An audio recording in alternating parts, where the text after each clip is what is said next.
आपको ये भी देखना पड़ेगा कि क्या हिस्टोरिकली मनुस्मृति कभी भी इम्प्लीमेंट हुई है भारत के इतिहास में? कभी भी नहीं। डोनाल्ड डेविस और मीनाक्षी जैन जैसे रेवरेंड स्कॉलर्स, उन्होंने कहा है कि it was just an opinion piece. Problem ये है कि बाबा साहेब की जो अंडरस्टैंडिंग थी हिंदुज्म की, ये भी फ्लॉड थी। पहली बात तो उनको संस्कृत के साथ प्रॉब्लम था, ठीक है, उन्होंने बहुत बाद में संस्कृत सीखी थी शायद। तो वो जो रिलाई करते थे, मेजोरिटी ऑफ द टेक्स्ट जो वो रिलाई करते थे, वो या तो एच टी कोलबर्ग के ट्रांसलेशन होते थे या मैक्स मुलर के ट्रांसलेशन। बट ये जो मॉडर्न अम्बेडकराइट्स हैं, ये जो लोग हैं जो बाबा साहेब को वेपनाइज करते हैं, इनसे पूछिए कि बाबा साहेब ने खुद लिखा है कि जो ब्राह्मण्स है वो caste system non Brahmanical caste पे नहीं लगा सकते हैं। तो आज के टाइम में ये दलित ब्राह्मण को क्यों हेट करते हैं? जैसे ब्राह्मण्स को हेट करना, जैसे हिंदुज्म को बैड दिखाना, बुद्धिज्म को एंटी कास्ट रिलीजन दिखाना, ये सब जो आइडियाज है ना, ये एक्चुअली प्रोटेस्टेंट और कैथलिक डिवाइड में बेस्ड है। इसकी कोई वैलिडिटी नहीं है। लेकिन जो अभी का हमारी अंडरस्टैंडिंग है कास्ट को लेके, ये पूरी तरीके से कॉलोनियल एपिस्टेमोलॉजी है। उन्होंने कंस्ट्रक्ट किया है ये आइडिया।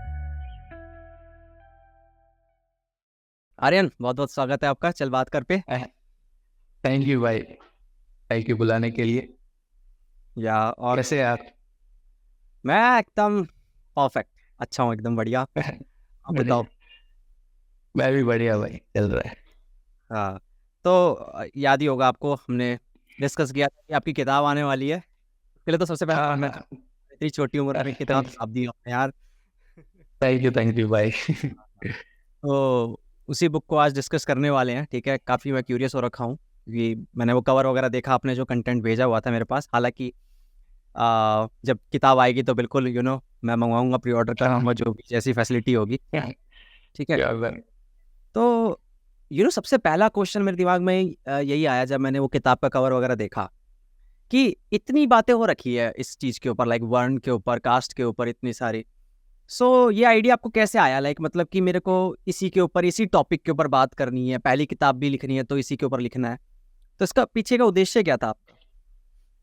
भाई टू बी वेरी ऑनेस्ट, ये बहुत ही पर्सनल एक्सपीरियंस था मेरा। एक्चुअली हुआ क्या था कि मॉर्निंग क्लास थी मेरी, ठीक है, और one of my professor faculty members ने हमें कहा कि जो ब्राह्मण्स है ना, वो जो हिंदुज्म है वो इनहेरेंटली कास्टिस्ट है, और ब्राह्मण्स ने शूद्रास को पढ़ने नहीं दिया है कभी, राइट। तो मैंने उनसे कहा कि मैम इसका सोर्स क्या है आपके पास? तो उन्होंने कहा कि मतलब पुरुष सुक्ता देख लो तुम, शूद्रास को उन्होंने पैर से दिखाया है, ये तो ऋग्वेद में है, और मतलब शूद्रास को कभी पढ़ने नहीं दिया गया, ये तो जानी हुई बात है। तो पीछे धर्मपाल की किताब है, मैंने कहा मैम धर्मपाल की आप ब्यूटीफुल ट्री पढ़ लेना। उनके पास कॉलोनियल आर्काइव्स के रिकॉर्ड है कि कैसे जो 18वीं सेंचुरी का एजुकेशन सिस्टम था, उसमें शूद्रास ब्राह्मण से भी ज्यादा नंबर में स्कूल्स में थे। तो हमारा डिस्कशन और हो गया, और अनफॉर्चुनेटली उस दिन क्लास खत्म हो गई। तो फिर उन्होंने व्हाट्सएप ग्रुप पे भी मुझे कुछ मैसेज भेजा, फिर मैंने भी रिप्लाई किया। तो उन्होंने कहा next day we will have the discussion. मैंने कहा ठीक है। नेक्स्ट डे मैं कॉलेज गया, और मैंने जैसे ही कहा कि मैम हमारा डिस्कशन आधा हो रहा था, तो हम उस पर करते हैं कंटिन्यू। तो उन्होंने कहा नहीं, मुझे पॉपुलर नहीं होना है मीडिया में ये कास्ट वास्ट के चक्कर। तो मुझे इतना वो प्रॉब्लमेटिक लगा कि आप कितनी आसानी से एक कम्युनिटी को दाश कर दे रहे हो, एक कम्युनिटी को वो कर दे रहे हो कि इन्होंने पढ़ने नहीं दिया किसी को। और जब आपको डिस्कशन के लिए बुलाया जा रहा है कि let's have a full fledged discussion कि आपके आइडियाज कहाँ से आ रहे हैं, तो आप सीधा निगलेक्ट कर दे रहे हो। तो मेरा ये बहुत ही पर्सनल ये था, और इसी से मैंने सोचा था। तो मैंने इनिशियली 8 पेज का लिखा था आर्टिकल, जिसमें मैंने जेनेटिकल डाटा और उसके बारे में बात किया था कि कैसे जो इनिशियल हमारे पास एक्सोगैमी के प्रैक्टिसेस होते थे ये वो। फिर मैंने जब इस आर्टिकल को लोगों के पास भेजा तो उन्होंने बहुत अच्छा रिस्पॉन्स किया। देन आई थॉट कि चलो एक बढ़िया से पूरी फुल फ्लेज किताब लिखी जाए और ये किया जाए इसके ऊपर। अभी से मैं इस किताब में लिखने के लिए। ये काफ़ी कंफ्यूजन रहता है लोगों को कि वर्ण क्या होता है और कास्ट क्या होता है, बहुत से लोगों को नहीं पता होता। एक बार पहले शुरुआत यहाँ से करते हैं, डिफरेंस जानते हैं एक बार कि वर्ण क्या है, डिफरेंसेस क्या है, सॉरी वर्ण क्या है और कास्ट क्या है, इनके बीच में डिफरेंसेस क्या है। राइट। सो अगर हम गीता को देखते हैं तो इट सेज चातुर्वर्ण्यम मया सिस्टम गुण कर्म विभागस्य, राइट। तो ये जो है ये बहुत ही बेसिक अंडरस्टैंडिंग है वर्ण की, कि जो आपका जो पूरा ये ब्राह्मण क्षत्रिय वैश्य शूद्र है, ये एक्चुअली बर्थ बेस्ड पोजिशंस नहीं है, but is a position that you acquire in your life. तो इट्स ब्राह्मणहुड, क्षत्रियहुड, वैश्यहुड और शूद्रहुड, ठीक है। और हम कभी भी वर्ण को कंप्लीटली आइसोलेशन में नहीं समझ सकते। अगर आपको वर्ण समझना है तो आपको आश्रम सिस्टम भी समझना पड़ेगा, जो कि ब्रह्मचर्य, गृहस्थ, संन्यास, वनस्पत और ब्रह्म संन्यास है आपके पास, ठीक है। तो होता क्या है कि हिंदू और वैदिक सोशल स्ट्रक्चर जो है वो इस पूरी आइडिया पे बेस्ड है, वर्ण आश्रम सिस्टम पे। तो हो क्या रहा है कि आपके पास 4 वर्ण है, आपके पास 4 आश्रम है। पहला जो आश्रम होता है दैट इज ब्रह्मचर्य का आश्रम, उसमें आपके पास कोई भी वर्ण नहीं है, right. So first 25 years of your life आप एक गुरु के अंदर जाते हो, आप अपने वैदिक नॉलेज या जो भी आपका नॉलेज है, जिस फील्ड में आपको जाना है उस फील्ड को शार्पन करते हो, और तब उस उपनयन के संस्कार के अंत में गुरु आपको एक वर्ण देता है कि नाउ आप सोसाइटी में कंट्रीब्यूट करने जा रहे हो, तो आप एक वर्ण लेके जाओगे सोसाइटी में कंट्रीब्यूट करने के लिए, राइट। सो अगर आप टीचर बन रहे हो तो यू विल बी अ ब्राह्मण, अगर आप आर्मी में जा रहे हो या राजा मंत्री बन रहे हो तो यू विल बी अ क्षत्रिय, अगर आप मर्केंटाइल क्लास में जा रहे हो, बिजनेस कर रहे हो तो यू विल बी अ वैश्य, अगर आप एग्रीकल्चर की फील्ड में जा रहे हो तो यू विल बी अ शूद्र, ठीक है। तो ये एक बहुत ही बेसिक अंडरस्टैंडिंग है। और ये जो 4 वर्ण है, ये ऐसा नहीं कि अब आपको मिल गया तो आपकी लाइफ तक रहेगा, नहीं। जैसे ही आपका नेक्स्ट 25 साल खत्म होगा, आपकी सोसाइटी में आपका कंट्रीब्यूशन खत्म होगा, you will transcend to the next life, और यहाँ पर मतलब नेक्स्ट स्टेज, और यहाँ पे आपके वर्ण फिर से रिलेवेंट नहीं होंगे, फिर आपका इंडिविजुअल नेचर हो जाएगा। तो वर्ण is a collective identity assigned by a guru, तो ताकि आप अपने सोसाइटी में परफॉर्म कर सके अपना गिवन टास्क। ओके, और कोई भी बेसिक अंडरस्टैंडिंग होता था इसमें से? कोई एब्सोल्युटली नहीं है, कोई नहीं, स्ट्रक्चर ही नहीं है ना। सुपीरियर इंफीरियर अगर हम ऐसे देखें तो ऑब्वियसली अगर कोई ज्यादा नॉलेजेबल है तो हम उसको कंसीडर करेंगे, हम उसको हाईली एस्टीम करेंगे। कोई लर्निंग में बहुत सक्षम है तो हम ये करेंगे, तो ये वाला अलग चीज है। पर अगर हम ये कहें कि ब्राह्मण एज एन आइडिया सुपीरियर है, तो नहीं, ये वाला नोशन नहीं था। ओके, इसका सोर्सेस क्या है फिर? लाइक कहाँ से आ रहा है ये? किस चीज की? ये वही एग्जैक्टली। तो अब यहाँ पे जो है, तो as a post colonial nation, मैंने ये किताब भी लिखी, मैं आपको बताता हूँ। As a post colonial nation, जो सबसे पहला काम होता है किसी भी पोस्ट कॉलोनियल स्कॉलरशिप का, वो ये होता है कि आप कॉलोनियल वर्ल्ड व्यू को क्वेश्चन करोगे, राइट। तो आपके पास जितने भी मार्क्सिस्ट स्कॉलर्स है, be it Frantz Fanon at the top of my head, उन्होंने बहुत अच्छी किताबें लिखी हैं, the Wretched of the Earth या फिर ब्लैक स्किन व्हाइट मास्क, ऐसी किताबें जहां पे उन्होंने बताया है साइकोलॉजिकल इंपैक्ट ऑफ कॉलोनियलिज्म, ठीक है। तो जो कॉलोनियलिज्म होता है वो बस इकोनॉमिक एक्सप्लॉयटेशन नहीं होता, वो आपकी पूरी वर्ल्ड व्यू को चेंज रखने का पावर रहता है, राइट। तो एडवर्ड सईद ने मिशेल फुको के डिस्कोर्स से एक बहुत ही लाजवाब किताब लिखा, जिसको हम पोस्ट कॉलोनियल स्टडीज में सबसे बड़ा नाम मानते हैं, वो है orientalism. Orientalism is the process in which West construct East negatively. तो वो डेलिबरेटली ईस्ट को नेगेटिव करते हैं ताकि वो कॉलोनियलिज्म को लेजिटिमाइज कर सके। इसको हम कहते हैं व्हाइट मैन्स बर्डन। तो उन्होंने क्या किया, क्योंकि यू मस्ट अंडरस्टैंड कि जो वर्ना की जो आइडियाज है, दीज आर मेटाफिजिकल आइडियाज। जो टेक्स्ट में भी ये मेंशन है, ये बहुत जगह पे मेटाफोरिकली मेंशन है कि ब्राह्मण मुंह से आ रहा है, शूद्रा पैर से आ रहा है। दीज आर मेटाफोरिकल एलिमेंट्स कि एक भगवान है, उसके मुंह और पैर से आ रहा है। वेस्टर्न सोसाइटी उस समय पे इतनी स्पिरिचुअल नहीं थी, उन्होंने इसको मटेरियलिस्टिकली देख लिया and they try to draw it on a linear line. और इसीलिए अभी भी जो सबसे बड़ा डिस्कोर्स में प्रॉब्लम ये है कि हम अभी भी जो हिंदुइज्म को एक लीनियरिटी में ड्रॉ करने की कोशिश करते हैं कि पहले वेद आए, फिर ये आया, फिर ये आया, ये नोशन ही नहीं है इंडियंस के पास।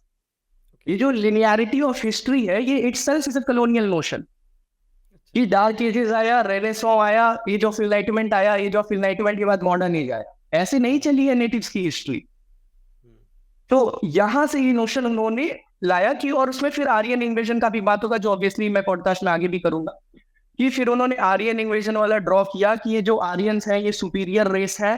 तो इन्होंने यहाँ भारत आए और इन्होंने यहाँ के नेटिव्स को ढकेल दिया भारत, जिसमें आउटकास्ट या फिर शूद्र लोग आते हैं, उनको जंगल वगैरह में ढकेल दिया, और इन्होंने अपना वर्ण व्यवस्था एस्टैब्लिश किया। इस वर्ण व्यवस्था इन्होंने एस्टैब्लिश किया था ताकि वो अपना रेस की प्योरिटी बना के रखे, और उन्होंने इंटरमैरी नहीं किया यहाँ के लोगों से। उन्होंने संस्कृत लाया भारत में, उन्होंने संस्कृत में टेक्स्ट लिखे ताकि शूद्रास पढ़ ना पाए। तो this is how this entire idea कि इन आवर प्रेजेंट कॉन्शियसनेस ये ऐसे हुआ है। तो इसमें बहुत बड़ा रेशियल एंगल लगा हुआ है, जो कि भारत में अंग्रेज आने से पहले था ही नहीं। तो जो हम एंशिएंट टेक्स्ट की बात करते हैं, मनुस्मृति जैसे किताबों की, वो एकदम आपको पता ही है कितनी फेमस किताब है वो। तो उसके बारे में आप क्या कहेंगे? क्योंकि उसमें भी तो बहुत कुछ कंट्रोवर्शियल लिखा गया है और काफी एग्जैक्टली पुराना है वो। हाँ, देखिए प्रॉब्लम ये है कि जब हम मनुस्मृति की बात करते हैं तो लोगों को समझना पड़ेगा कि मनुस्मृति का कॉन्टेक्स्ट क्या है, राइट। मेजॉरिटी ऑफ जो लोग मनुस्मृति के बारे में बात करते हैं, उन्होंने मनुस्मृति पढ़ा देखा भी नहीं होगा हार्ड कॉपी। उन्होंने एक आध वर्ड स्टडी से देख लिया, जैसे कि अरे ये तो ब्राह्मणिकल कास्ट टेस्ट है, राइट। आपको ये भी देखना पड़ेगा कि क्या हिस्टोरिकली मनुस्मृति कभी भी इम्प्लीमेंट हुई है भारत के इतिहास में? कभी भी नहीं। डोनाल्ड डेविस और मीनाक्षी जैन जैसे रेवरेंड स्कॉलर्स, उन्होंने कहा है कि it was just an opinion piece. Colonial masters, क्योंकि उनका फिक्सेशन है लॉ से, क्योंकि वो क्रिश्चियन है, तो उनका मानना है कि जो वर्ल्ड है ना, वो एक गिवन गॉड का गिवन लॉ पे फॉलो करता है, राइट? तो भगवान ने एक लॉ दे दिया और आपको वो लॉ मानना है, इसी से आपकी ट्रू स्पिरिचुअलिटी या फेथ पता चलेगा। तो वो जब भारत आए तो उन्हें भी यही चीज चाहिए था, क्योंकि इस्लाम के पास तो है, इनके पास हदीस है, आपके पास कुरान है, तो लॉ है इनके पास। हिंदूज में ये कंफ्यूज हो गए कि इनको कैसे लॉ बनाए।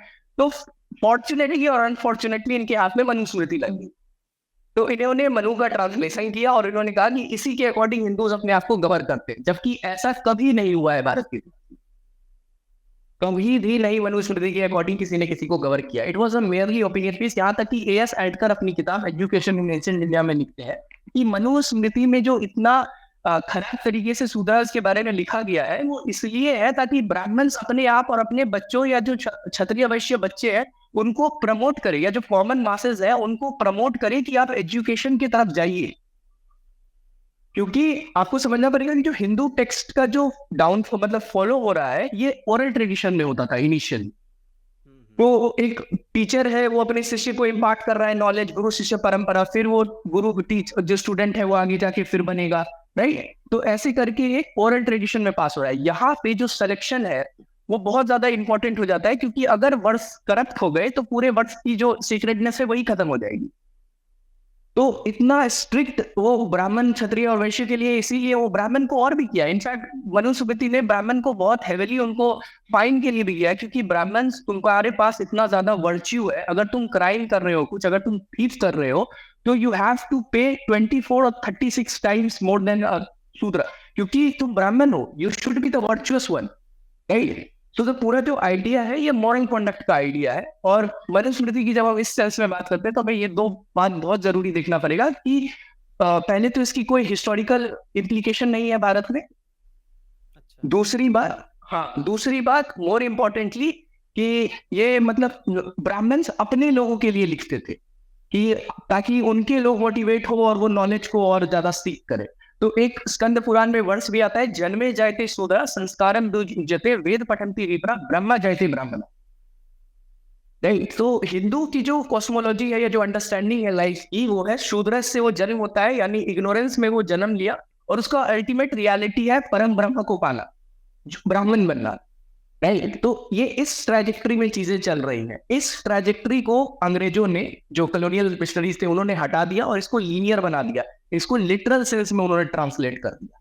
तो उन्होंने कहा कि जो शूद्र है वो इंफीरियर है, जो ब्राह्मण है वो सुपीरियर है। ये इंफीरियर और सुपीरियर लिटरल सेंस में नहीं बोला गया है। ये एक व्यक्ति ही शूद्र भी बन सकता है, वही ब्राह्मण भी बन सकता है, और बहुत सारे ऐसे केसेस है। तो फिर चलिए, अंग्रेज से तो गलती हो गई, ठीक है भाई, बाहर से आए थे। हाँ, तो हमारे बाबा साहब ने क्यों चलाई फिर मनुस्मृति? अगर उन्होंने कुछ तो देखा होगा ना सब प्रॉब्लमेटिक यार।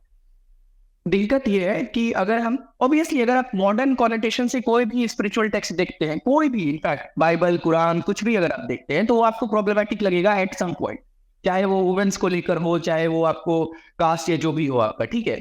प्रॉब्लम ये है कि बाबा साहेब की जो अंडरस्टैंडिंग थी हिंदुज्म की, ये भी फ्लॉड थी। और unfortunately right wing, left wing, जो भी विंग हो, लोगों ने बाबा साहेब के जो रिलीजियस व्यूज है उनको टच भी नहीं किया है। ये सबसे बड़ा प्रॉब्लम है। बाबा साहेब भी अग्री करते हैं कि अगर शूद्रा को लोग पैर से दिखा रहे हैं, पुरुषा के पैर से अगर शूद्रा आ रहा है, तो वो शूद्रा इंफीरियर दिखाना चाह रहे हैं ब्राह्मण लोग, ठीक है? ये उन्होंने भूवर्ध शूद्रास में लिखा है, ठीक है? इस आइडिया के साथ प्रॉब्लम ये है कि उसी वर्ष में पुरुषा शुक्ता के ही, अगर आप 2 वर्ष नीचे जाइएगा, तो उसमें धरती भी पुरुषा के ही पैर से आ रही है, तो धरती को भी हम इंफीरियर मानेंगे, पर ऐसा तो होता नहीं है। धरती माँ मानते हैं हम धरती को, राइट? सिमिलरली अगर आप गंगा का भी ओरिजिन देखिएगा, चाहे वो विष्णु पुराण हो, चाहे वो भगवत पुराण हो, दोनों पुराण में जो गंगा है वो विष्णु के पैर से आ रही है, उसका प्रायवाची भी है विष्णु पाद, from the feet of Vishnu, right? तो वही मैं कह रहा हूँ, इनफैक्ट बाबा साहेब से ज्यादा अच्छा रॉबर्ट मिडानकस ने हिंदुइज्म को समझा था। रॉबर्ट मिडानकस का एक आर्टिकल है, एसेज ऑन वर्ण जाति कास्ट, ठीक है? ब्रिटिश कॉलोनियल वो थे, जज थे वो।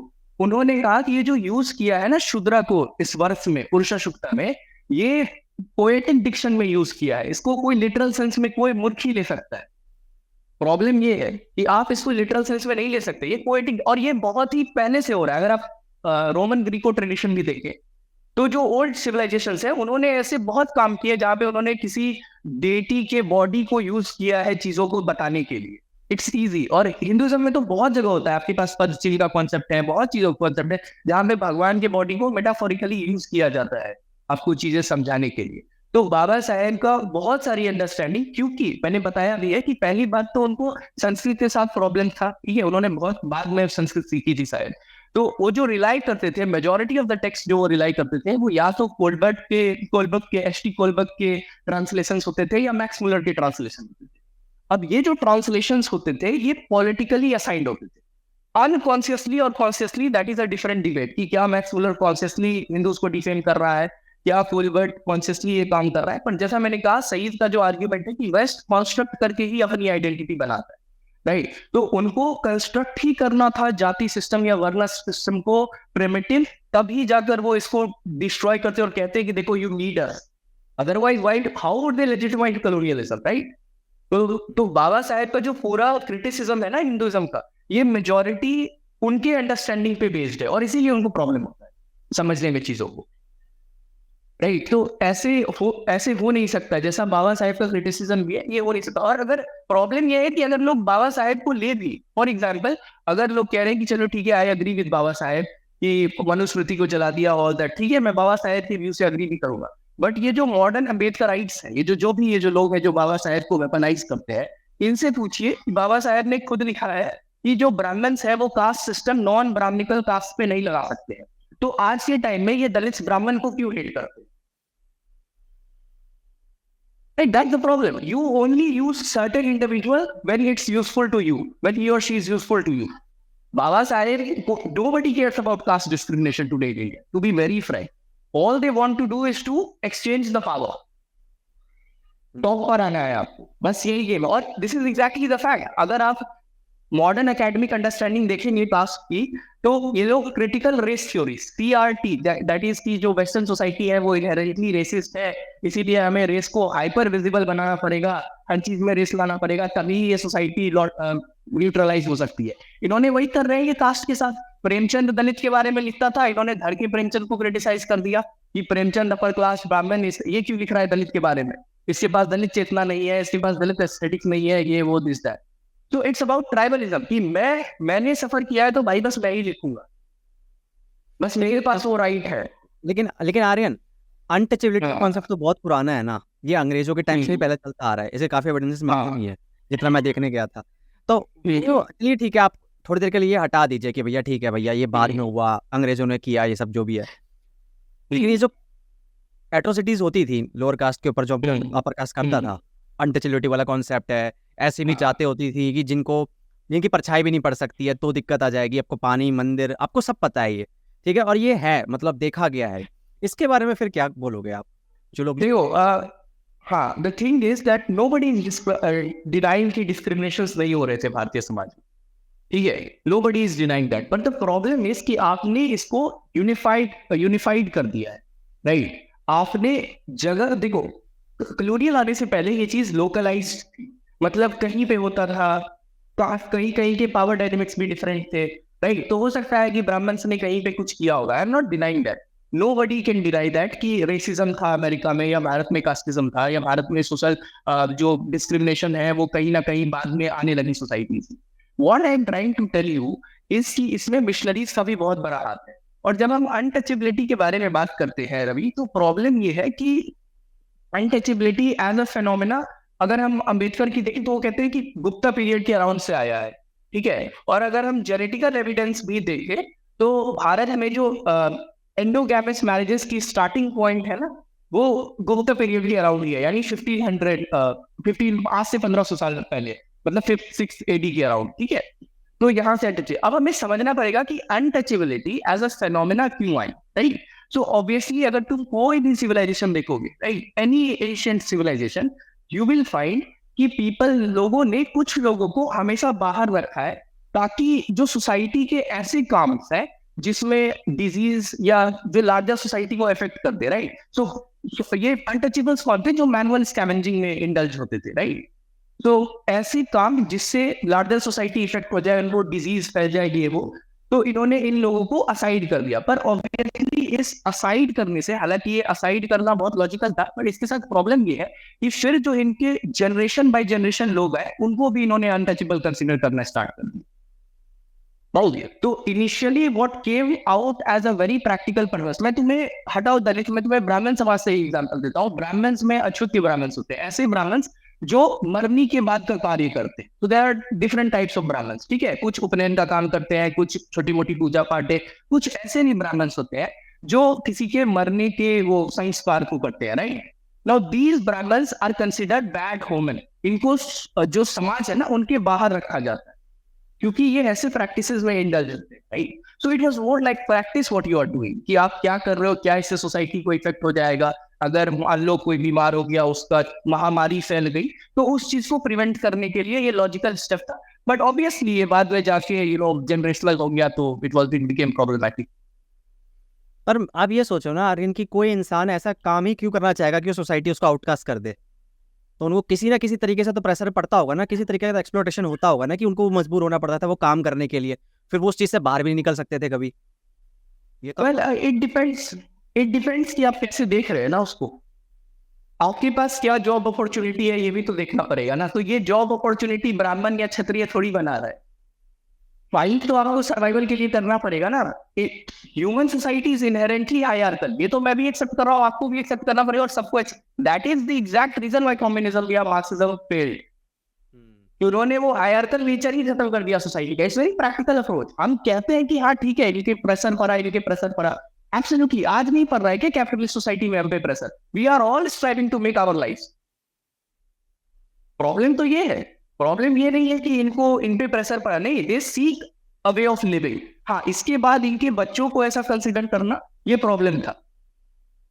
और ऐसा नहीं है कि ये सिर्फ एक्चुअली हिंदूज हुई किया है, जैसा आर्ग्यूमेंट देते हैं लोग, जैसे आप ब्रिटानिका का देखेंगे, वो कहते हैं untouchability is a Hindu practice. ये भी फ्लॉड आर्ग्यूमेंट है। अगर आप क्रिमिनल ट्राइब्स एक्ट देखिएगा, जो अंग्रेजों ने इंट्रोड्यूस किया था भारत में, क्रिमिनल ट्राइब्स एक्ट एग्जैक्टली इसी चीज पे था कि अगर आपका ट्राइब क्रिमिनल हो गया, तो आपके जो नेक्स्ट बॉर्न जनरेशन होंगे वो बॉर्न क्रिमिनल कहलाएंगे। क्योंकि वेस्ट के पास एक आइडिया है डिवाइन राइट ऑफ किंगशिप, राजा का बेटा ही राजा बनेगा, उसको भगवान ने ये चीज ऑर्डर किया। So purity of blood becomes very important for western construct, राजा को लेजिटिमेट बनाने के लिए। और जब क्रिमिनल ट्राइब्स एक्ट आया, तो इसको बहुत लोगों ने अपोज किया। तो इसमें कुछ ऐसे भी कॉलोनियल ऑफिसर्स थे, Stevenson, the name I am right, Stevenson नाम था उनका। उन्होंने कहा कि जब राजा बर्थ बेस बन सकता है, राजा उस पे रेस प्योरिटी पे बन सकता है, तो क्रिमिनल्स भी रेस प्योरिटी पे बन सकता है। ऑब्वियसली वो अपने बाप का ट्रेट लेके पैदा होगा। That was his sentiments. तो बहुत प्रॉब्लम हमें समझना पड़ेगा कि अनटचेबिलिटी का जो हम आइडिया करते हैं, और थॉमस सॉरेल का इसमें बहुत अच्छा आर्ग्यूमेंट है। ही सेज कि जब मॉडर्न स्कॉलरशिप्स को ज्यादा एविडेंस नहीं मिलता है ग्रीवेंस स्टडीज का कंटेम्पररी टाइम में, तो वो हमेशा हिस्ट्री को खोज सकते हैं ग्रीवेंस निकालने के लिए। सोसाइटी ऐसे आगे नहीं बढ़ सकती ना। सपोज ठीक है, आपके साथ 2000 साल तक ऑपरेशन हुआ, I completely agree with this, मैं पूरा सिंपैथेटिक हूं इसके साथ। पर अगर ये सफरेशन को लेके आज कहोगे कि आर्यन मुझे आपके या ब्राह्मण कम्युनिटी या क्षत्रिय कम्युनिटी पे अटैक करना है कि मेरे साथ 2000 साल तक ऑपरेशन हुआ है, I will not support it. क्योंकि फिर ऐसे एक साइकिल क्रिएट हो जाएगा ना, एक vicious cycle. It will be a never ending cycle. अगर आज के हिंदूज कहे कि हम मेडिवल हिस्ट्री पढ़ के भारत के सारे मुसलमान को मार देंगे, या we will try to hurt them because उन्होंने हमारे साथ 500 साल या 1000 साल तक ऐसा किया है, तो ऑब्वियसली एवरी लिबरल हिंदू या कोई जो कॉमन सेंस में रखा, वो बताएगा कि नहीं भाई, ऐसे सोसाइटी फंक्शन नहीं कर सकती है। It will be a very chaotic society. Gaza और पैलेस्टीन की पूरी लड़ाई ही यही है। बुक पे लड़ रहे हैं लोग कि तुमने हमें इस समय रहने नहीं दिया, तुमने हमें उस समय रहने नहीं दिया। Society does not function like that. Problem ये है कि ठीक है, आपके साथ ऑपरेशन हुआ है, आई हम्बली एक्सेप्ट दैट। और इसीलिए हमारे पास रिजर्वेशन या ऐसे स्ट्रक्चर्स है ना, जहां पे आपको जो इक्वल अपॉर्चुनिटी पहले नहीं मिली, वो अब मिलने की कोशिश, हम देने की कोशिश कर रहे हैं एज अ सिविलाइज्ड स्ट्रक्चर। और हमेशा ये चीज खोद कर किसी एक कम्युनिटी को फिर ब्लेम भी कर रहा है, इससे फिर आगे नहीं ना बढ़ पाएगी सोसाइटी। प्रॉब्लम ये भी है। अच्छा, जो हम बात भी कर रहे थे, फोन पे कर रहे थे, कि कैसे टैक्स लगा दिया करते थे अपर कास्ट वाले लोअर कास्ट वाले कि तुम हाँ भाई मूंछ नहीं रख सकता, तुम बाहर नहीं निकल सकते। और कुछ कहानी ऐसी सुनने को मिलती है कि औरतों को अपनी अपर बॉडी ढक के रखनी पड़ती थी, ठीक है, वो कपड़े नहीं पहन सकती थी, ऐसा कई बार मतलब सुनने को आता है। तो इसके कोई सोर्स वगैरह मतलब कोई प्रूफ एविडेंस वगैरह नहीं मिलते हैं? मुझे तो मेजोरिटी देखिए वही बात है ना कि ये, अगर मैं ये नहीं कह रहा कि ये नहीं होते होंगे, अगर ये होते भी होंगे तो ये लोकलाइज हिस्ट्री होती होगी, कोई गांव में कहीं पे ऐसा हुआ होगा, राइट। बट कॉलोनियल सती का जो आइडिया है, राइट, पीछे मेरे पास मीनाक्षी जैन की भी किताब है सती की, राइट। सती के साथ भी क्या होता है कि लोग कहते हैं, अब आर्ग्यूमेंट्स बहुत एक्सट्रीम हो जाते हैं, लोग कहते हैं सती था ही नहीं हिंदुज्म में, कुछ कहते हैं कि अंग्रेजों ने बनाया, कुछ कहते हैं लोग इनहेरेंटली हमेशा सती करते थे। प्रॉब्लम ये है कि हमें समझना पड़ेगा कि जो सती थी वो बहुत ही पैचेस और बहुत कम नंबर में थी कॉलोनियल आने से पहले, राइट। उन्होंने इसको बहुत ज्यादा, हर दूसरा व्यक्ति ही इसके बारे में लिखने लगा, तो नंबर बहुत ज्यादा इंक्रीज हो गए। उन्होंने इतना ज्यादा लिटरेचर प्रोड्यूस किया इस पे, सती पे, कि मैं रोड पे चल रहा हूँ, मैं देख रहा हूँ वो यहाँ पे जल रहा है, मैं रोड पे चल रहा हूँ, मैं देख रहा हूँ वहां पे कोई जल रहा है। अब ऐसे नहीं होता था जितना उन्होंने लिख दिया, नहीं है। सो प्रॉब्लम ये है कि दे मैग्निफाई थिंग्स। तो अगर ऐसा हुआ भी होगा, मैं ये नहीं कह रहा नहीं हुआ होगा, क्योंकि ऑब्वियसली ओरल ट्रेडिशंस की कुछ ना कुछ तो वैलिडिटी होगी, तभी नैरेटिव्स आए होंगे, right, I am not discarding that. But इतना जो कॉमन है ना कि अपर कास्ट ने आपको नहीं करने दिया, नहीं, ये किसी पर्टिकुलर इंस्टेंट होगा, आई एग्री, और वहां से आपने इसको बहुत ज्यादा मैग्निफाई कर दिया कि सारे अपर कास्ट आपको मोच नहीं रखने देते थे, आपको मारते थे, आपको ऐसे करने देते थे, वैसे करने देते थे, right. So that is the problem. Problem ये है कि हमें समझना पड़ेगा कि दीज आर पर्टिकुलर इंस्टेंसेस। आज भी लोग कहते हैं कि हमें पानी नहीं पीने देते गांव से, शुद्राज को पढ़ने नहीं देते स्कूल्स में। If you look at the data, ऐसा कभी हुआ ही नहीं है, अच्छा, राइट। डेटा ही नहीं मिलता। तो फिर इतना लिटरेचर कहाँ से है? इतना लिटरेचर देखने को हमें मिलता है इस चीज के ऊपर, भर भर के लिटरेचर है कि कैसे अपर कास्ट वालों ने लोअर कास्ट को ऑप्रेस किया है। तो फिर आप कह रहे हैं कि इसके पीछे कोई डाटा ही नहीं मिलता? क्योंकि what you consider literature is a product of an ideology, right? ऐसा नहीं है कि लिटरेचर को सेपरेटली लिख रहा है। अब कौन लिख रहा है लिटरेचर? Progressive writers. तो वो समाज की उसी चीज पे फोकस करना चाहेंगे जो उनकी आइडियोलॉजी से अलाइन करेगा। ये भी तो प्रॉब्लम है ना कि जिस लोगों को आप देख रहे हैं कि ये आपका सोर्स है, प्रेमचंद आपका सोर्स है, या धर्मवीर भारती आपका सोर्स है, या कोई भी आपका सोर्स है, राइट। आपको and of the day Ismat Chughtai आपका सोर्स है, या कोई भी आपका सोर्स हो, आपको एंड ऑफ द डे देखना पड़ेगा कि इनकी वैलिडिटी कितनी है, या क्या ये पॉलिटिकली बायस्ड है या नहीं। आपको ये भी देखना पड़ेगा ना कि वो वन पर्टिकुलर, अब जैसे उर्वशी गुटालिया का एक है silence of the other side, ठीक है, पार्टीशन लिटरेचर है। उन्होंने कहा है कि कैसे जो मुस्लिम्स है उनको डर था, ये वो दिस दैट फलाने का ना। ऑन द कॉन्ट्ररी, अगर आप वायलेंस देखिएगा पार्टीशन का, तो मुस्लिम्स ने ज्यादा किया है हिंदूज पे, पर क्योंकि हिंदू मेजोरिटी कम्युनिटी है, बुटालिया ने इसको पूरी तरीके से साइडलाइन कर दिया, राइट। बुटालिया इनफैक्ट अपने उस किताब के इंट्रोडक्शन में लिखती है कि ये जो करंट गवर्नमेंट है ये मेजोरिटेरियन गवर्नमेंट है। Now when somebody like this ideology is writing a literature, it will obviously be biased ना। तो हमें ये देखना पड़ेगा कि हम किस हद तक इनको कंसिडर भी कर सकते हैं, क्या अनक्रिटिकल इनको कंसिडर करना सही भी होगा या नहीं। ये पॉइंट है जो मैं आपकी हाइलाइट्स वगैरह देख रहा था, तो शायद आपके हाइलाइट्स में ही था। अभी मैं एक्चुअली मैंने लिख रखा है, मुझे याद नहीं आ रहा कि मैंने आपके हाइलाइट्स में देखा था, बट लिखा था कि एंशियंट इंडिया के अंदर क्या था कि अपर कास्ट लोअर कास्ट वाला कोई सीन ही नहीं था। लाइक मतलब बढ़िया एकदम मिलजुल के रहते थे। इवन एक किताब है, मैं उनका नाम मैं भूल रहा हूँ, के.एस. लाल जी की किताब, के.एस. लाल जी की किताब आपने हाँ उन डाल रखा है उसमें। एक जगह आपने मतलब रिव्यू में लिखा था कि अपर कास्ट और लोअर कास्ट ना मतलब कंधे से कंधा भिड़ा के मतलब लड़ते थे, लीडर्स आते थे, लीडर्स आते थे। और इसके सोर्स वगैरह क्या है फिर? लाइक मतलब ये अगर कहा जा रहा है कि भैया सब मिलजुल के रहा करते थे, तो क्या इसके कोई सोर्स दिए के.एस. लाल जी ने? ओके, हाँ, तो मैं के.एस. लाल द प्रॉब्लम है कि अकेडमिया में जो आदमी जेन्युइनली कंसर्न्ड है ना, वो कंप्लीटली साइडलाइन हो जाता है।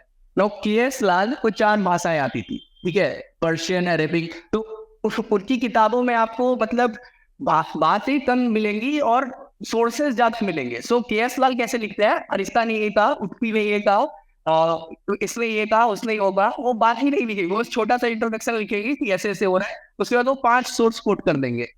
पर इस तरह के द गाय इज जेन्युइन, उसको उनके पास इतना ज्यादा मतलब लैंग्वेज का कमांड है कि वो खुद से वो पढ़ रहे हैं सोर्सेज, राइट। तो के.एस. लाल की जो एक किताब, और इसलिए मैंने अपनी किताब में भी कहा है कि प्लीज अगर आपको 2 वर्ड्स पढ़ने हैं कास्ट को आपको और अगर अच्छे से समझना है तो आप एक तो धर्मपाल की ब्यूटीफुल ट्री पढ़ो, एक के.एस. लाल का growth of schedule caste and schedule tribes पढ़ो। के.एस. लाल ने बताया है कि कैसे जब जो मुस्लिम पहली बात तो जब इन्वेजन करते थे किसी मान लीजिए कोई जगह पे, नहीं तो वहां के जो राजा थे वो गोरिल्ला टैक्टिक्स का यूज करते थे, ठीक है। तो क्योंकि ये जो घोड़े वोड़े का इनके पास था अच्छा खासा घोड़ा, तो घोड़ा क्योंकि जंगल में उतना इफेक्टिव नहीं होता था, तो ये लोग जंगल में चले जाते थे रखने के लिए, नहीं, और सालों साल जंगल में रहते थे अपने। तो वहां पे क्या होता था कि जो वहां की कम्युनिटी थी, जो जंगल की कम्युनिटी थी, जो कि मोस्टली या तो मॉडल एसटी होगी या एससी होगी, जो थोड़े बाहर रह रहे हैं समाज के, वो इनके साथ इंटरेक्ट करते थे। अगर आप महाराणा प्रताप का आर्ग्यूमेंट देखें, महाराणा प्रताप ने पूरी आर्मी ही बिल की आर्मी बनाई थी at the end of the time, ठीक है। जब वो जंगल में अपना स्केप करने गए और उसके बाद बिल के साथ ही उनका अलग ही बचपन से ही अच्छा रिलेशन था बिल के साथ, नहीं। तो के.एस. लाल ने पहला पॉइंट ये बताया है, इनफैक्ट उन्होंने इंस्ट्रक्शंस कोट किया है कि रेड्डी एम्पायर के कोई राजा है, ठीक है, आंध्र प्रदेश में, राइट। उन्होंने एक पूरा वो स्ट्रक्चर लिखवाया है कि कैसे he is taking pride of the fact कि वो विष्णु के पैर से आ रहा है और उसका वो कर्तव्य है कि वो ब्राह्मण की जेनोसाइड को बचाए इन उनके हाथों से, राइट। मैं होगा तो वो आपको भेज भी दूंगा अगर आप लगाना होगा ना चाहिए, right. So is saying that similarly बहुत सारे जब क्षत्रिय ऐसे फरिश होते थे या वो हमेशा अपनी मतलब आर्मी को और स्ट्रांग बनाने के लिए जंगल में रहते थे और इनके साथ कोलैबोरेट करते थे, इसीलिए बहुत सारे जो कस्टम्स हैं वो बहुत एक्सचेंज हुए हैं इन दोनों के बीच में, नहीं। पहला बात ये, दूसरा टॉक्सेशन से बचने के लिए भी आदमी जंगल में चला जाता था। तो क्योंकि इनका थोड़ा मतलब जो नॉन मुस्लिम्स थे उनके खिलाफ थोड़ा ज्यादा एक्स्ट्रा टैक्सेशन होते थे, जैसे जजिया वजिया हो गया और भी मतलब एग्रीकल्चर पे ये वो, तो इसको एस्केप करने के लिए लोग क्या करते थे, जंगल में चले जाते थे। अब ये जंगल में जा रहे हैं तो ये आइसोलेशन में तो रहेंगे नहीं, ये वहां की जो कम्युनिटीज है उनके साथ इंडल्ज कर जाते थे, नहीं। तो होता क्या था कि इसीलिए मतलब जो जब लिटरेचर देखेंगे तो आपको बहुत कम रेफरेंसेस मिलेंगे प्री मुस्लिम ये शेड्यूल कास्ट और शेड्यूल ट्राइब्स के, लेकिन शेड्यूल मुस्लिम्स के बाद अंग्रेजों ने जो सर्वे किया वहां पे एक बहुत बड़ा नंबर आ जाता है शेड्यूल कास्ट और शेड्यूल ट्राइब्स का। ये जो गैप है ये एक्चुअली मेडिवल टाइम का गैप है, जिसके बारे में हमने कभी बात ही नहीं की। इनफैक्ट अगर आप रॉबर्ट मिडामकस को फिर से कंसिडर करेंगे तो रॉबर्ट मिडामकस जब सर्वे हो रहा है तो वो कहता है कि 80% of the present population of India are actually Shudras. आप इसको किस बेसिस पे आप डिवाइड कर रहे हैं इनको, ब्राह्मण क्षत्रिय वैश्य में? ये तो सारे बाय प्रोफेशन शूद्रास है, रॉबर्ट रिजली को, राइट। तो रिजली का जो पूरा आइडिया भी था ये डिवीजन का, ये एक्चुअली आर्यन रेस पे बेस्ड था। वो बहुत हेवीली इन्फ्लुएंस था रेस साइड से और नीजल इंडेक्स से, वो नाक सबका एक जैसा है तो ये ब्राह्मण है, वो ये है तो ये क्षत्रिय, उसने ऐसे ऐसे क्लासिफाई किया है, मतलब इतना स्टूपिड। और हम उस क्लासिफिकेशन को, अगर आप कभी दलित लिटरेचर पढ़िएगा, दलित लिटरेचर में एक बहुत ही प्रोमिनेंट थीम होती है ब्राह्मणिकल ब्यूटी कॉन्सेप्ट, राइट, कि ब्यूटी स्टैंडर्ड्स, कि ये जो आदमी मान ली कोई आदमी थोड़ा सांवला है या काला है, वो अपने आप को इंफीरियर फील करता है क्योंकि वो ब्राह्मण्स को देखता है, ब्राह्मण्स के स्टैंडर्ड से वो अपने आप को जज करने की कोशिश करता है कि ब्राह्मण्स गोरे हैं। ये आइडिया कहाँ से आ रहा है ब्राह्मण्स गोरे हैं? Aryan invasion theory. यूरोपियन आए, they were white, they intermingle with the people, so there come a fair race. जो जिन्होंने नहीं इंटरमिंगल किया वो काले रह गए और वो दलित बन गए। तो आपको पूरा डिस्पोर्ट ही देखना पड़ेगा कास्ट का, अगर आपको कास्ट समझना है तो। बिना रेस साइंस, बिना रेस का जो पूरा ये लगा है इसमें, आप इसके बिना मॉडर्न कास्ट सिस्टम को समझ ही नहीं सकते, इतना ज्यादा इंटरेस्ट है ये। तो आपने यही कवर किया है उस थर्ड चैप्टर के अंदर, आर्यन जेनेटिक्स और कास्ट? एग्जैक्टली, हाँ, कि प्रॉपर ये रेस, एक तो रेस वाला एंगल है, दूसरा मैंने कि कैसे इनका जो बहुत सारा जो आइडिया है जो इन्होंने कास्ट पे लगाया है वो एक्चुअली प्रोटेस्टेंट और कैथोलिक डिवाइड है। जैसे ब्राह्मण्स को हेट करना, जैसे हिंदुज्म को बैड दिखाना, बुद्धिज्म को एंटी कास्ट रिलीजन दिखाना, ये सब जो आइडियाज है ना, ये एक्चुअली प्रोटेस्टेंट और कैथोलिक डिवाइड पे बेस्ड है। इसकी कोई वैलिडिटी नहीं है, इन्होंने बस मास लिटरेचर प्रोड्यूस कर दिया। और इसी पे फूको का पावर नॉलेज का आइडिया है कि जो व्यक्ति पावर में है वही नॉलेज प्रोड्यूस करता है और उसी को हम कंसिडर करते हैं। तो क्योंकि यूरोपियन जो वाइट थे उस समय वो पावर में थे, उन्होंने लिटरेचर जो प्रोड्यूस किया, हम as a post colonial society उसको सोर्स मानते हैं। यही पूरा है। ये भी मैं पढ़ रहा था कि बहुत ज्यादा जो किंगडम्स वगैरह हुआ करते थे, राजा महाराजा एंशिएंट टाइम में, वो शूद्राज ही हुआ करते थे। एग्जैक्टली हाँ फिर मिडिवल टाइम्स के अंदर आपने आपने लिखा है शायद कि मिडिवल टाइम में फिर वो टाइम ही नहीं था किसी के पास ऑपरेशन का, क्योंकि वो माहौल ही ऐसा था कि एक्सप्लॉइट आप ये कहते हैं एग्जैक्टली ये कह रहे हैं कि ब्राह्मण्स ने आपको ऑपरेस किया। सेवेंथ, मैं कह रहा हूँ 6th-7th सेंचुरी तक हमारे पास जेनेटिकल डाटा है कि वी आर प्रैक्टिसिंग एक्सोगैमी। तो जब हम एक्सोगैमी प्रैक्टिस कर रहे हैं तो ऑब्वियसली हमारे पास कास्ट कॉन्सियसनेस नहीं है, तभी तो हम एक्सोगैमी प्रैक्टिस कर रहे हैं। यही अम्बेडकर का आर्ग्यूमेंट है कि एक तरीका कास्ट को खत्म करने का है कि we start inter marrying, right. तो जब हम एक्सोगैमी कर रहे हैं तो हम कास्ट नहीं। आप कह रहे हो कि ब्राह्मण्स ने ऑपरेस किया। 7th-8th सेंचुरी से हमारा इनकाउंटर स्टार्ट हो गया मुस्लिम्स के साथ, ठीक है। 10th सेंचुरी से उन्होंने फॉर्मली स्टैब्लिश कर लिया। तो ब्राह्मण्स के पास पावर कहाँ है जो वो आपको यूनिफाइड कोड बना देंगे कि कश्मीर से कन्याकुमारी तक ये अपर कास्ट है, वो लोअर कास्ट है, तुम ऐसे रहो, तुम वैसे मत रहो। प्रॉब्लम तो ये है कि आपके पास है कहाँ, पावर कहाँ है ब्राह्मण के पास सोसाइटी में ये करने का। बिल्कुल सही कह रहे हैं। और इससे पहले हमारे पास जेनेटिकल डाटा नहीं है जो आप क्लेम कर रहे हैं। तो ये लोगों को समझना पड़ेगा। यहाँ होता है कि ग्रेवियस स्टडीज में थोड़ा एक्सपीरियंस को ज्यादा मतलब तवज्जो दे दिया जाता है, वेटेज दे दिया जाता है, डाटा और हिस्ट्री को थोड़ा कम दिया जाता है। नहीं, ये सबसे बड़ा प्रॉब्लम है अभी के टाइम के लिए। अच्छा, मुझे एक चीज़ और पूछनी थी, मुझे नहीं पता कि आपने इसके ऊपर स्टडी किया कि नहीं जब किताब लिख रहे थे, कि ठीक है हमारे पास ये 4 वर्ण थे, ठीक है, फिर अंग्रेज आए, इन्होंने एक्सप्लॉइट किया सिस्टम को, ठीक है, और उसके बाद इन वर्णास के अंदर भी, अगर मैं यहाँ पे वर्णा ना बोलूं, इनको जाति बना दिया इन लोगों ने, कास्ट सिस्टम बना दिया। इस जाति के अंदर भी बहुत सारे डिस्टिंक्शन बना दिए अलग अलग अलग अलग अलग, और उनके अंदर भी ये चीजें हो रही थी, लाइक मतलब उसके अंदर भी डिस्क्रिमिनेशन हो रहा था। ऐसा नहीं था कि ब्राह्मण अप्रेस कर रहे थे शूद्रास को, शूद्रास के अंदर भी ऐसे काफी लेयर थी, काफी कास्ट एग्जैक्टली हाँ और उसमें के अंदर ये सेम चीजें हो रही थी। तो इस है Yes. कुछ एग्जैक्टली मैंने इस पे पूरा वो जो सेकंड चैप्टर है ना मेरा, कास्ट हिंदुइज्म और एक और कुछ है, वरना कास्ट हिंदुइज्म ऐसे करके चैप्टर है, उसमें मैंने एग्जैक्टली यही बात किया है कि जब हम कहते हैं कि caste is a Hindu problem, it itself is a problem. क्योंकि आप भारत में जो भी रिलीजन कह रहा है कि मैं भाई ब्रदरहुड की बात कर रहा हूँ ना, वो सब रिलीजन में कास्ट है। You have Dalit Christians, you have Ajlaf Muslims, ठीक है, आपके पास वैदिक आप सिख्स है, राइट। तो जो भी रिलीजन आके कह रहा है कि भाई मैं बुद्धिस्ट बिलीव इन कास्ट, तो जो भी रिलीजन आके कह रहा है कि भाई मैं तो रिफॉर्म की तरह आया हूँ हिंदुइज्म के against, it's a flawed idea. In fact Dalit themselves have a hierarchy, उसको ग्रेडेड हायरार्की कहते हैं। हालांकि वो इसीलिए ब्राह्मण को जिम्मेदार करते हैं, पर इसका कोई लॉजिक ही नहीं है। ब्राह्मण को कैसे आप जिम्मेदार कर रहे हो दलित की हायरार्की के लिए? दलित themselves have a hierarchy, मैंने इनफैक्ट एक रिसर्च पेपर भी कोट किया है इसके लिए। दलित themselves have a hierarchy, right. तो ये तो एकदम एकदम दिखता है भारत में। इनफैक्ट हर रिलीजन में, इस्लाम, क्रिश्चियनिटी है, पर अगर आप देखोगे ये जो लेफ्टिस्ट सोर्स है, चाहे ब्रिटानिका हो या, they very nuancedly use this idea, caste is particularly Hindu। इसमें कुछ पर्टिकुलर है ही नहीं। In fact even if you look at the ancient civilizations, प्लेटो के आप रिपब्लिक पढ़ोगे उसमें भी आइडिया है उसका हायरार्की का, राइट। सोसाइटी मैंने जैसा कहा फंक्शंस इन हायरार्कल में, आप हायरार्की को खत्म ही नहीं कर सकते, इट विल बिकम chaotic। और यहाँ पे हर उसके बारे में है, दलित में अपना है, फिर स्ट्रक्चर भी है ना। आप अगर ये भी देखते हो कि मान लीजिए हमारे पास 4 वर्ण है, ठीक है, जो अंग्रेजों ने कोडिफाई किया, राइट, 18th-19th सेंचुरी में, दिस सडनली जंप्ड टू 2300, ऐसा कुछ नंबर है, राइट। उन्होंने 2000 कास्ट को रिकॉग्नाइज कर लिया। आप 4 से 2000 कैसे जंप कर रहे हो?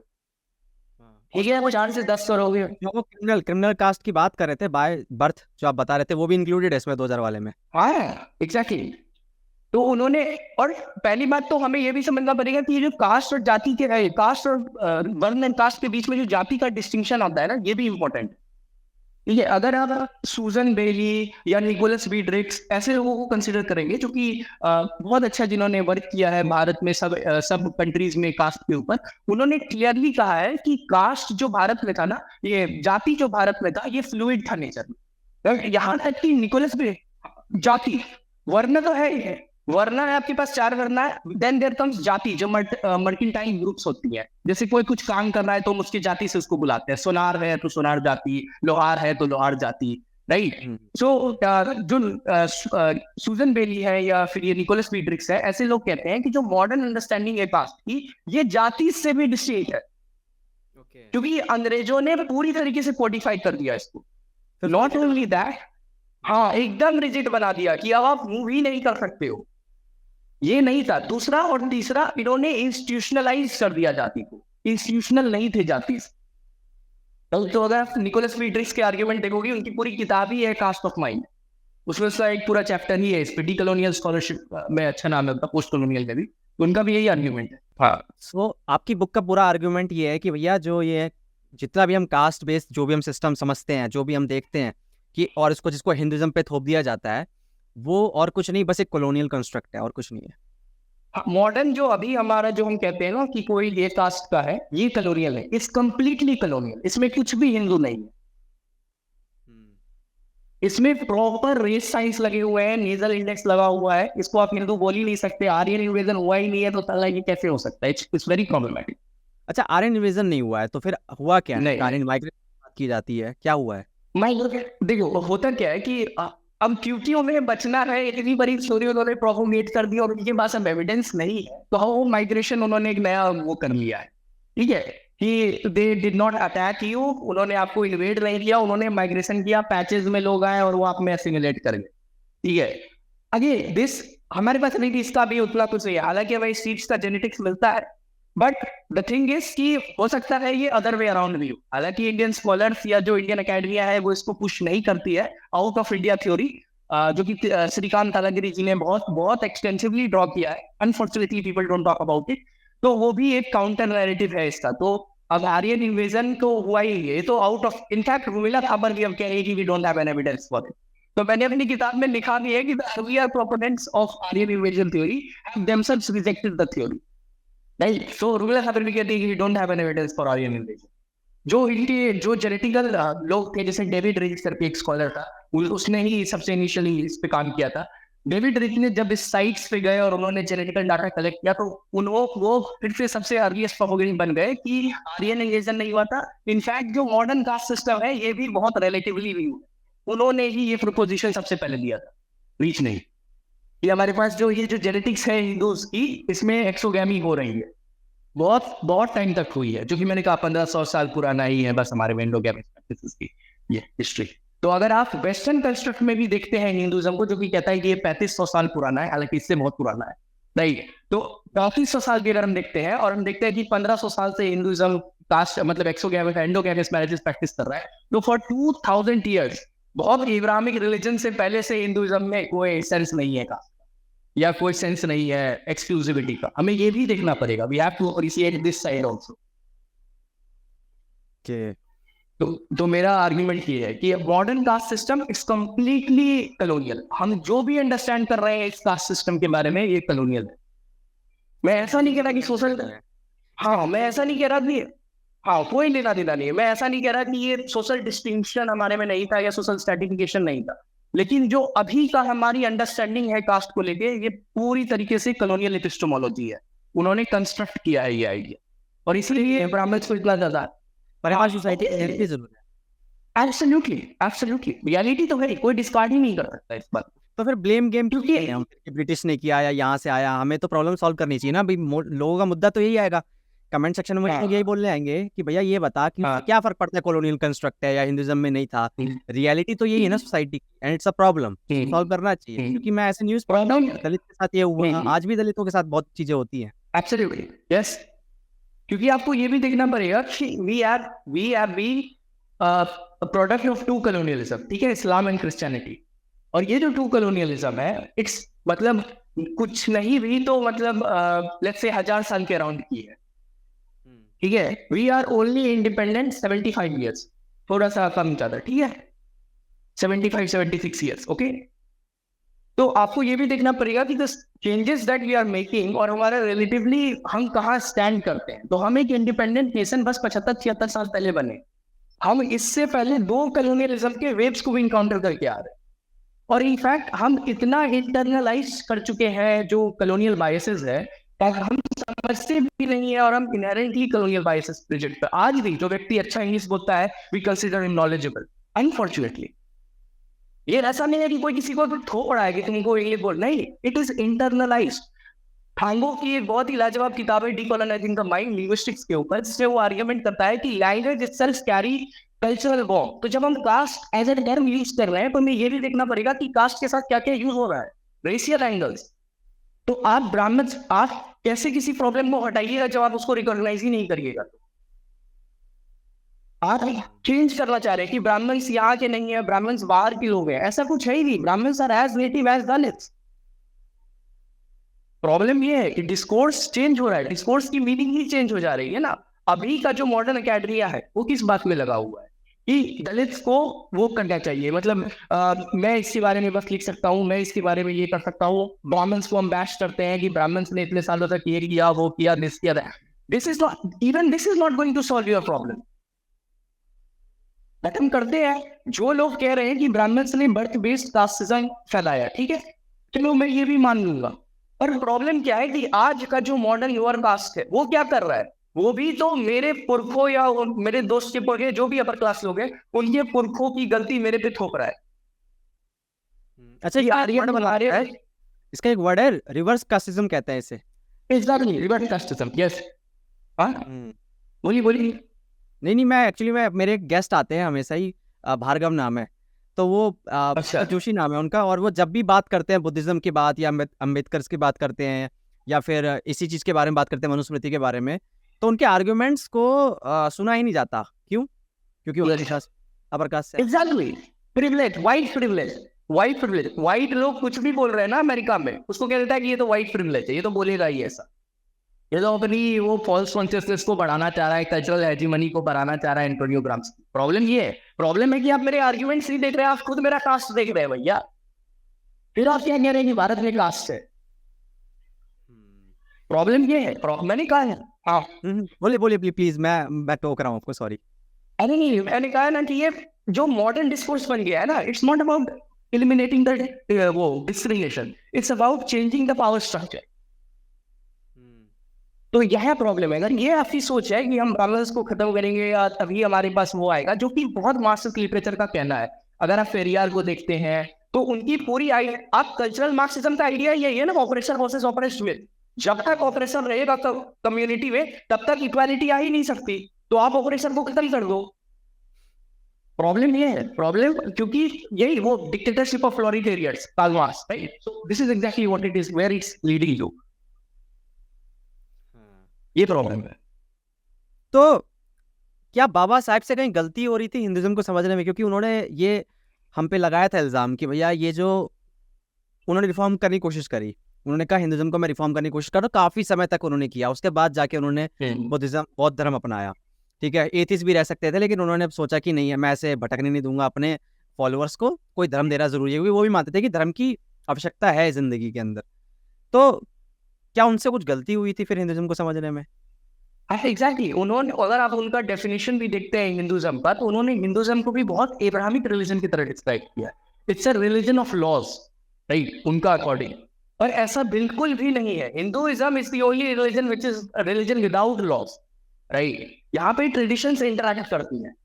कोई व्यक्ति कह रहा है तुमको मीट मछली नहीं खाना, कोई कह रहा है नहीं खाना है, कोई कह रहा है तुम प्योर वेजिटेरियन बनो, कोई कह रहा है नहीं भाई मत बनो, कोई कह रहा है मैं भगवान में नहीं मान रहा तो भी हिंदू, कोई कह रहा है नहीं मान रहा तो भी हिंदू, चार बात सही। तो द आइडिया इज दैट कि लॉ तो है ही नहीं। वही तो प्रॉब्लम है ना कि उन्होंने लॉ कोडिफाई कर दिया। ब्रिटिशर्स की अंडरस्टैंडिंग ही वही हो, क्योंकि मैंने कहा क्योंकि वो कॉलोनियल आइडियोलॉजी से आ रहे थे, मोनोथेस्टिक बिलीफ्स के थे, उनको लॉ बहुत ज्यादा जरूरी है उनके लाइफ में। अम्बेडकर ने भी हिंदुइज्म को इसी स्पेक्ट्रम से देखा कि इट्स ऑल्सो, धर्मशास्त्र देखा, मनुस्मृति देखा कि मनुस्मृति के अकॉर्डिंग ये हो रहा है। आपको ये भी देखना पड़ेगा कि मनुस्मृति की वैलिडिटी क्या है, कहाँ लग रही है मनुस्मृति, क्या किसी राजा ने मनुस्मृति यूज भी किया है अपने उसमें। और हिंदुइज्म जैसा broad concept, right, in fact it's not even an ism. ये जो इज्म भी हम कहते हैं ना, ये भी बहुत प्रॉब्लमेटिक क्वेश्चन है, right? It's not an ism. ये स्टिल मोनो, अंग्रेजों ने क्या किया, इन्होंने मोनोलिथिक स्ट्रक्चर बना दिया इज्म डाल के, Hinduism, they made it a monolithic structure. ये मोनोलिथिक है ही नहीं ना। आपके पास ट्रेडिशंस है, the traditions you follow, you have your gram devata, your east देवता। फिर जो ट्रेडिशन है यहाँ पे आप शक्ति के वर्शिपर्स हो सकते हैं, आप विष्णु के वर्शिपर्स हो सकते हैं, आप शिवा के वर्शिपर्स हो सकते हैं। And when you look at your books, अगर कोई शिवा का वर्शिपर अपनी किताबें देखे, कोई विष्णु का वर्शिपर अपनी किताबें देखे, तो the ideas will conflict, right? Shiva वाला लोग कहेगा कि तुम्हारा जो प्योर वेजिटेरियनिज्म है वो मेरे में काम नहीं करेगा। विष्णु वाले कहेंगे नहीं भाई, हर व्यक्ति में प्राण है, हर चीज में प्राण है, तो तुम क्यों मार रहे हो किसी को? The idea is not to prove somebody right and wrong. The idea is this is Hinduism, where different ideologies come, interact, and they again retreat to where they come from. Ambedkar ने बहुत नैरो समझ लिया इस चीज को, यहाँ पे problem है। अंबेडकर जी के अब जितने फॉलोअर्स होंगे वो यही बोलेंगे, अच्छा तो तू एक छोटा बच्चा होकर जिनके पास इतनी सारी डिग्री थी उनको कह रहा है कि उनसे समझने में भूल हो गई हिंदुइज्म को, है? एक्चुअली मैं सुनते ही मैं समझ सकता हूँ, क्रिटिसिज्म नहीं समझते। ये हम एग्जैक्टली ये हमेशा होगा। इनफैक्ट ये जो बुद्धिज्म का भी है ना, मैंने बहुत लोगों से जनरली वो किया है, बुद्धिज्म का भी यही प्रॉब्लम है। जो नियो बुद्धिस्ट है, इन्होंने पढ़ा नहीं है कुछ और ये पहले ही आ जाते हैं डिबेट करने। प्रॉब्लम यहाँ है, वो कह रहे बुद्धा कास्ट के अगेंस्ट है। अरे यार वो हिंदू से भी ज्यादा कास्टिस्ट है। अगर आप देखोगे वो क्षत्रिय को टॉप कंसिडर कर रहा है। वो कह रहा है कि इनफैक्ट उनके अकॉर्डिंग इनके जो टेक्स्ट है बुद्धिज्म के, उसमें आप दलित या ये जो लोग हैं लोअर कास्ट, ये बुद्धिस्ट बात प्राप्त भी नहीं कर सकते। अगर आप कॉनराड नेस्ट का आर्ग्यूमेंट देखोगे अपनी किताब में, तो वो कहते हैं कि जो इनिशियल कन्वर्जन्स थे बुद्धिज्म के में, वो एक्चुअली 80% ब्राह्मण्स थे। 80% ऑफ द नंबर वाज ब्राह्मण। हमें यह बताया जाता है कि लोअर कास्ट थे वो चले गए उसमें, ऐसा कुछ नहीं हुआ है। 80%, क्योंकि बुद्धिज्म कभी उसने कास्ट की बात, रिचर्ड गोम्ब्रिज राइट, ब्रिटिश स्कॉलर है वो इस चीज को, बुद्धिज्म के बहुत बड़े स्कॉलर, उन्होंने कहा अगर कोई आदमी ये फैलेसी ड्रॉ कर रहा है कि बुद्धिज्म कास्ट के अगेंस्ट आया या बुद्धा का काम था सोसाइटी को रिफॉर्म करना, तो वो वेस्टर्न अकेडमिया से अपनी मिस्टेक्स ड्रॉ कर रहा है। कहीं भी बुद्धिज्म ने ऐसा नहीं किया है या ना ऐसा क्लेम किया है कि मैं सोसाइटी को इगैलिटेरियन बनाने जा रहा हूँ। इसका इंडिविजुअल पाथ, आप आइए, आप और आपके बीच का जो मीडिएटर है जो ब्राह्मण रिलीजन में होता है वो खत्म हो जाएगा। आप आके खुद भी कर सकते हैं। हालांकि ये चीज ओक्लिशस भी कर रहे थे, पर क्योंकि ओक्लिशस ज्यादा मेटाफिजिकल और जार्गन्स यूज करने लगे थे उन्होंने, तो लोग Buddha came as a very saviour की अमीजी भाषा में समझने की कोशिश करते हैं परम सत्य। उन्होंने रिजेक्ट किया था वेदास वगैरह को, ये तो था, लेकिन वेदास की अथॉरिटी रिजेक्ट की थी। सोशल रिफॉर्मर नहीं थे वो, बिल्कुल सही कह रहे हैं। एग्जैक्टली। ये नहीं पढ़ेंगे यार, पीटर हार्वे को नहीं पढ़ेंगे जिन्होंने बुद्धिज्म को बहुत अच्छे से स्टडी किया है। एग्जैक्टली, उन्होंने ही बता रखा है, समझा रखा है कि ऐसा कुछ नहीं था जो आप लेके बैठे रहते। और वो ये भी कहता है कि जैसे हिंदुइज्म में कुछ फ्लॉज हैं, वैसे हर धर्म में फ्लॉज हैं, ऐसा नहीं है। मॉडर्न इंटरप्रिटेशन से आप किसी भी रिलीजन को देखोगे आपको फ्लॉज दिखेंगे। और यहाँ पे आपको ड्रॉ करना पड़ेगा कि कुछ रिलीजन्स में ये रिफॉर्म का आइडिया है कि इनफैक्ट मनुस्मृति, जिसको ये लोग इतना वो करते हैं, मनुस्मृति इटसेल्फ सेज कि अगर मैं कंटेम्पररी टाइम को सूट नहीं कर रहा हूँ बदल दो मुझे। क्लियरली स्टेट्स चेंज नहीं अगर मैं नहीं सूट कर रहा हूँ कंटेम्पररी टाइम को। इनफैक्ट ये जो आइडिया भी है ना रिलीजियस टेक्स्ट का, हिंदुइज्म में ये भी प्रॉब्लमैटिक है, क्योंकि आपको समझना पड़ेगा कि हिंदुइज्म का जो नेचर है वो साइक्लिक है नेचर में। तो एक युग स्टार्ट हुआ, उस युग की टेक्स्ट है, उस युग का सारा एक्शन हुआ, फिर युग जीरो हो गया, देन अगेन अ न्यू युग कम्स, राइट। तो जो टेक्स्ट है ना वो भी चेंज होते हैं युग के अकॉर्डिंग। तो हमारे पास अभी के अकॉर्डिंग जो कलयुग है, यहाँ पे कोई और स्मृति है, राइट। मैं नाम बोल रहा हूँ, शायद पराशर स्मृति उसका नाम है, राइट। तो उस स्मृति के अकॉर्डिंग प्रीवियस जो लॉज है हमारे पास, we have to completely change it. Smriti clearly states, और मैंने अपनी किताब में भी यूज किया है। ये हमें पहले ये बात भी समझना पड़ेगा। और दूसरी बात ये जो हिंदुइज्म और बुद्धिज्म का डिवाइड नहीं है, मैंने कहा प्रॉपर प्रोटेस्टेंट और कैथोलिक डिवाइड प्रॉपर। अगर कोई व्यक्ति थोड़ा सा भी ब्रिटिश लिटरेचर पढ़े तो उसे समझ में आ जाएगा कि ये जो पूरा डिवाइड है ना, जो इन्होंने हिंदुइज्म पे क्लेम लगाया कि it's regressive, it has a mediator, ritualistic है, सब कुछ स्ट्रक्चरल है, ये सारा इन्होंने कैथोलिक्स पे लगाया। अब ये भी पता है कि चाइल्ड मैरिज हुआ करती थी बाबा साहब के टाइम में, ठीक है। सती प्रथा तो चलो ठीक है, अब पता है कि नहीं होती थी, इतने केसेस नहीं देखने को मिलते हैं, ठीक है। और पॉलीगैमी बहुत ज्यादा भयंकर लेवल की पॉलीगैमी होती थी, क्योंकि इस्लाम में तो चलो ठीक है 4 के बाद शादी नहीं कर सकते, शायद मुझे इतना पता नहीं, लेकिन हिंदू में तो रोक ही नहीं थी। हिंदू कोड बिल आया, वो तो अलग बात है, उसके बाद ये सब चीजें हुई। तो बाबा साहब ने इन सारी प्रॉब्लम्स को भी तो देखा होगा कास्ट सिस्टम के अलावा। आप मानते हो कि ये प्रॉब्लम्स थी? नहीं, एक्चुअली मतलब आपको समझना पड़ेगा कि मैं कभी भी किसी व्यक्ति से भी, अगर कोई भी पॉलिटिशियन या सोशल रिफॉर्मर के साथ आप एंगेज करोगे, तो there always be a good side and a bad side. अगर आप कंप्लीटली किसी को रिजेक्ट कर रहे हो तो it's always a problematic thing, कि ऑब्वियसली हर व्यक्ति के कुछ आइडियाज आपको सही लगेंगे, कुछ आइडियाज आपको प्रॉब्लमैटिक लगेंगे। अगर आपको हर व्यक्ति सिंपली आपको अगर ऑपरेशन लग रहा है, तो फिर आपकी या तो उस व्यक्ति की नुआंस्ड आइडियाज नहीं है, या आपने उससे ज्यादा पढ़ा नहीं है। What ever knowledge you have is secondary knowledge. तो आपको इस इनफैक्ट जो कास्ट के खिलाफ भी जो लड़ रहे हैं, वो भी उस टाइम की सोशल रियलिटी है ना, वो कॉलोनियल टाइम की प्रोडक्ट है। ऑब्वियसली वो देख रहे हैं कि सेग्रीगेशन हो रहा है कास्ट का, लोग कास्ट के ऐसे करें। तो आई एम नॉट सेइंग कि बाबा साहेब ने जो उस टाइम किया वो गलत है, मैंने कहा कि उसका जो क्रिटिसिज्म है हिंदुइज्म का, वहां पे वो थोड़ी फ्लॉ हो गई क्योंकि वो कॉलोनियलिज्म के प्रोडक्ट है। तो ये आपको हमेशा डिस्टिंक्शन ड्रॉ करना पड़ेगा। आज के टाइम में क्या हो रहा है कि पीपल इधर आप या तो यहाँ है या यहाँ है, वो थोड़ा सा भी लोग बात करने को तैयार ही नहीं हो रहे, राइट। इनफैक्ट अभी सॉरी की किताब आई है सावरकर पे, है ना, और हर आदमी सॉरी को ट्रेटर बोल रहा है, ये कर रहा है, वो कर रहा है, फलाना ढिकाना, ये राइट विंग वाले, ठीक है। प्रॉब्लम ये है कि भाई सॉरी ने ये भी तो देखो तुम्हारे कॉज के लिए कितना दिया है। इनफैक्ट आज जो ये हिंदूज का सारा क्रिटिसिज्म है बाबा अम्बेडकर का, ये एक्चुअली सॉरी का किताब है, तुम उसको यूज कर रहे हो भाई। Evident historian, worshipping the false god, ठीक है, ये सारे वर्ड्स सॉरी के हैं। बट आपने बस एक किताब लिया, आपने कंप्लीटली सॉरी को रिजेक्ट कर दिया। लेकिन ये आर्ग्यूमेंट आ रहा है राइट विंग की तरफ से कि जो शौरी है वो बहुत ही मतलब रेस्पेक्टफुल है रिसर्चर यार, वो ऐसा नहीं है कि कुछ भी लिख देंगे कुछ भी लिख देंगे, ठीक है। और जिस हिसाब से उन्होंने किताब लिखी है और पहले चैप्टर में बस उन्होंने सिर्फ तारीफ करी है, और तारीफ करी है ना, मैं थोड़ी सी तारीफ करी है, मतलब कि हाँ भाई थोड़ा सा वो दिखाया, प्रोग्रेसिव ओपन माइंडेड दिखाया, जो उनके व्यूज थे हिंदुज्म को लेके कि काऊ की वर्शिप मत करो, ठीक है, इंटरकास्ट मैरिज वगैरह ये सब चीजें। फिर उसके बाद जो बाकी उन्होंने चैप्टर में धोया है, मतलब जो चीजें उन्होंने बताई हैं, जिस हिसाब से उन्होंने देखा है सावरकर को ना, उससे हर कोई खफा है। इवन मैं ये कहना चाहूंगा कि अगर आपको सावरकर को पढ़ना भी है तो विक्रम संपत जी मुझे लगता है काफी है। उन्होंने जो 2 वॉल्यूम में बहुत कमाल, उन्होंने छोटी छोटी डिटेल पे भी काम किया है, लाइक छोटी छोटी डिटेल पे भी। तो अरुण शौरी से प्रॉब्लम यही हो रही है इन लोगों को कि भैया आप अभी तक आपका रिकॉर्ड अगर आपका ये था इतना अच्छा, आप इतने अच्छे से काम करते आ रहे थे, तो आपसे चूक कैसे हो गई इस किताब में?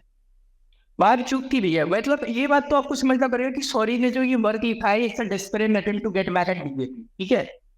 क्योंकि वर्शिपिंग द फॉल्स गॉड के बाद उनको कंप्लीटली बीजेपी ने शट ऑफ कर दिया।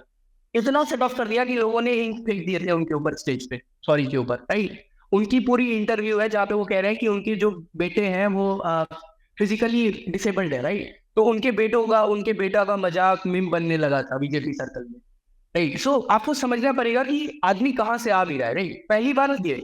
दूसरी बात प्रॉब्लम ये है कि मुझे प्रॉब्लम नहीं है कि आप सॉरी को क्रिटिसाइज कर रहे हैं या कुछ भी कर रहे हैं, but at the same time ये जो सेम राइट विंग है ये अम्बेडकर को एडवोकेट कर रहा है। अगर आप देखेंगे तो रिसेंट टाइम में अम्बेडकर है, बीजेपी या जो सो कॉल्ड ये पॉलिटिकल इंटेलेक्चुअल्स हैं बीजेपी के, ये अम्बेडकर को सैफ्रनाइज करना चाह रहे हैं कि बाबा साहेब ने हिंदू कॉज के लिए लड़ा, बाबा साहेब ने ये किया, बाबा साहेब ने वो, बाबा साहेब क्लियरली लिख रहा है मैं वेदास को जलाने के लिए तैयार हूँ, मैं उस धर्म के डिस्ट्रक्शन के लिए तैयार हूँ, अगर हिंदू राष्ट्र रियलिटी बन जाएगा तो ये सबसे बड़ी डिजास्टर्स थिंग होगी। और आप कह रहे हो कि जो अम्बेडकर है वो मतलब हमारे कॉज के लिए है, ये है, कांग्रेस ने इनको गलत ट्रीट किया। प्रॉब्लम है इसकी, जो पॉलिटिकल पूरी डिबेट होती है ना, इसमें हमेशा जो चेरी पिकिंग होता है, राइट। तो ये चीज हमें समझनी पड़ेगी कि आप डिस्कार्ड तो कर रहे हो सॉरी को उसी एटम्स पे कि सॉरी ने सावरकर को नहीं समझा, सॉरी ने सावरकर का ये किया, बट आप सॉरी को डिस्कार्ड कर दिया आपने बाबा साहेब को उसी चीजों पर, जबकि इन्होंने ज्यादा खतरनाक क्रिटिक किया है, आप उनको एडवोकेट करने के लिए तैयार हो। तो आप जो लेफ्ट को कहते हैं कि ये हिपोक्रेट है, ये मतलब डबल स्टैंडर्ड लोग हैं, ये पैराडॉक्सिकल लोग हैं, आप भी तो वही कर रहे हो भैया at the end of the day.